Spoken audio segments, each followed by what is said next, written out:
ఇప్పుడు కాకినాడ పోర్టు విషయంలో కూడా గోల్మాల్ చేశారని చెప్పేసి విజయసాయిని కూడా అరెస్ట్ చేసే అవకాశం ఉందా? చేయొచ్చండి, అది మళ్ళీ చెప్తున్నాను. అవన్నీ కూడా మీరు తెలిసి భవిష్యవాణి దాంట్లో చూసుకోవాలి. But as for my knowledge is concern very clear. ఆయన కనుక అప్పుడు నా ఇది వస్తుందండి, ఏది మన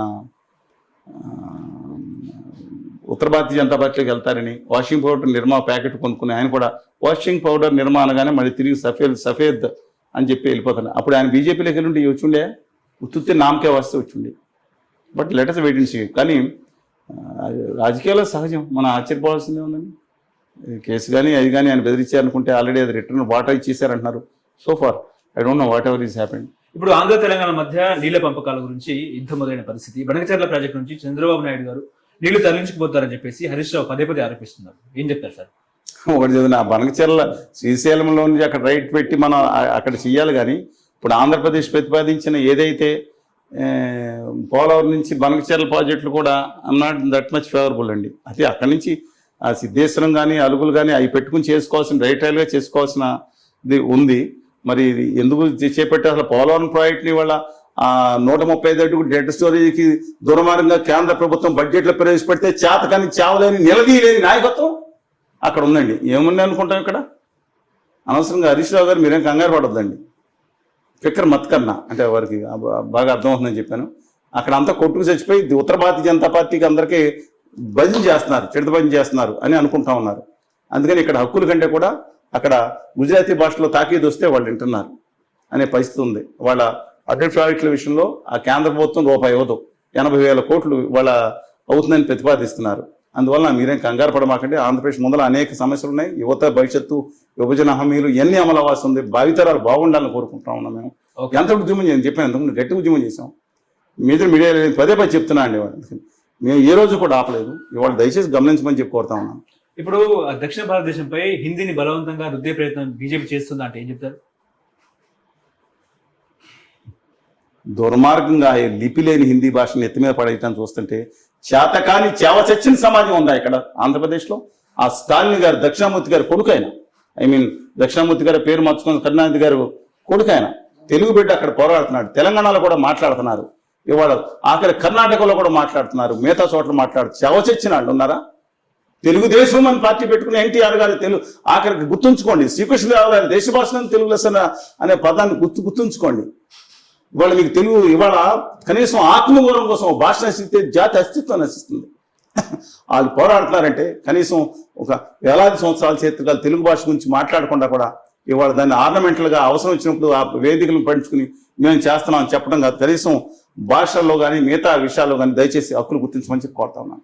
ఓకే, ఇప్పుడు ఏంటంటే సోషల్ మీడియాలో దువ్వాడను కూడా అరెస్ట్ చేసే అవకాశం ఉన్నట్టు కూడా మా వార్త. నేను అది వదిలేసేయండి సార్. నేను అలాంటి విషయాలు దువ్వాడ గారి మీద మీరు లాస్ట్ టైము వాళ్ళ మీద ట్రయాంగిల్ లవ్ స్టోరీల మీద ఇవన్నీ కూడా చాలా మాట్లాడటానికి చాలామంది ఉంటారు. నేను బిలో ద బెల్ట్ రాష్ట్ర సమస్యలు ముఖ్యం అంటే సెలబ్రిటీ కాబట్టి ఏదైతే మీరు ఇంతకుముందు మాట్లాడారో అది ఒక్కోసారి ప్రస్తావించడం తప్పు కాదు, పొలిటికల్ లీడర్స్ కాబట్టి. కానీ వాళ్ళ వ్యవహారాలు వాళ్ళ ఇవన్నీ కూడా మనకు అనవసరం. ఓకే, ఇప్పుడు అమృత ప్రణయ్ వ్యవహారంలో నిన్న కోర్టు తీర్పిచ్చింది. వాళ్ళ బాబాయ్కి ఏమో జీవిత ఖైదు, సఫారీ గ్యాంగ్ ఏమో జీవిత ఖైదు. ఎవరైతే ప్రణయ్ని హత్య చేశాడో ఆయనకు ఉరిశిక్ష వేసిన శర్మ గారికి ఉరిశిక్ష వేయడం జరిగింది. మిగతా అడుగున్న బాబాయ్ కూడా జరిగింది. అక్కడ ఒకటి చెప్తున్నాను, అది డెలికేట్ సబ్జెక్ట్లో నేను ఒకటి చెప్తున్నాను. తల నుంచి ఒకళ్ళు కాళ్ళ నుంచి ఒకళ్ళు పుట్టారనే ఒక దుర్మార్గమైన అహంకారవాదంతో వెళ్ళే వాళ్ళకి నేను చెప్పేది అర్థం కాదు. ఇవాళ నిజంగా ప్రేమ నుండి వాళ్ళు పెళ్లి చేసుకుంటే తప్పులేదండి. చంపేసేంత దుర్మార్గం. మానవత్వం దేనికంటే భౌతిక దాడిని వ్యతిరేకిస్తాను. దుర్మార్గం భౌతిక దాడి చేసేవాళ్ళు నిజ నికృష్టులు అంటా ఉంటాం. ఇంకేళ్ళని ఏమనాలండి నేను?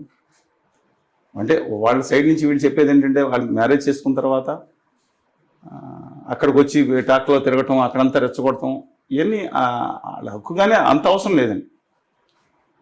అందుకని అది గుర్తుంచుకోమని వాళ్ళు మెచ్యూరిటీ లెవెల్కి వచ్చిన తర్వాత మ్యారేజ్ చేసుకున్నారు.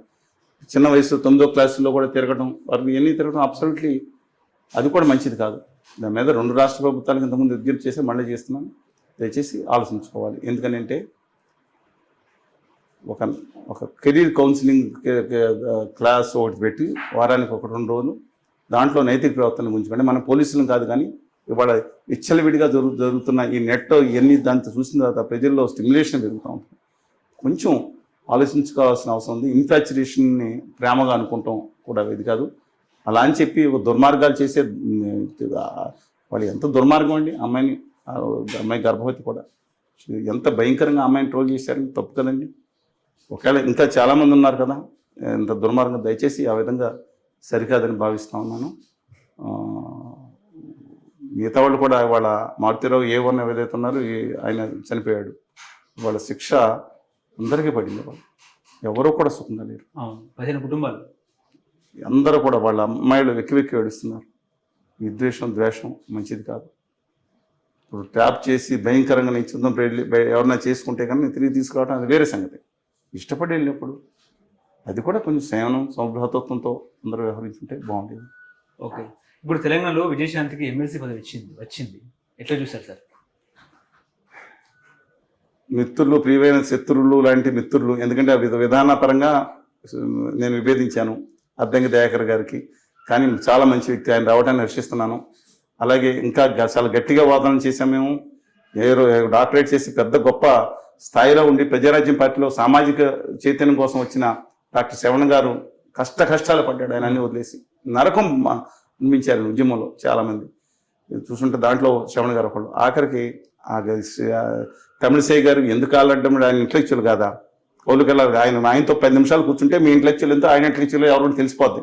డాక్టరేట్ చేసిన ఆయన, లక్షల రూపాయల జీతం వదిలేసుకుని వచ్చిన ఆయన నాలెడ్జ్ ముందు, ఆయన భాష ముందు మాట్లాడమనండి. ఆయన అనవసరంగా కాలటం పెట్టారు వాళ్ళకి. ఇవాళ రావటం ఆయన కూడా అభినందిస్తున్నాను. శంకర్ నాయక్ గారు గ్రాస్ రూట్ యాక్టర్, ఆయన కూడా అభినందిస్తున్నాను. అలాగే సచిన్ గారు ఏదో CPI పార్టీ ASF నుంచి వచ్చిన ఆయన కూడా గొప్ప పోరాటం చేసిన ఆయన గమనిస్తున్నా. ఇక మీరు చెప్పిన విజయశాంతి గారికి ఎందుకు వచ్చిందో మీనాక్షి నటరాజన్ గారిని అడగాలి. ఆ రోజు పార్టీ ఇచ్చిన హామీ ప్రకారం ఢిల్లీ నుంచి వచ్చిన ఆదేశం ప్రకారం ఇస్తారు. ఆవిడని ఎలా వాడుకుంటారు అంటే ఏ విధంగా ప్రచారాన్ని చేయిస్తారనేది ఆ పార్టీ నిర్ణయించుకోవాలి. నమస్కారం.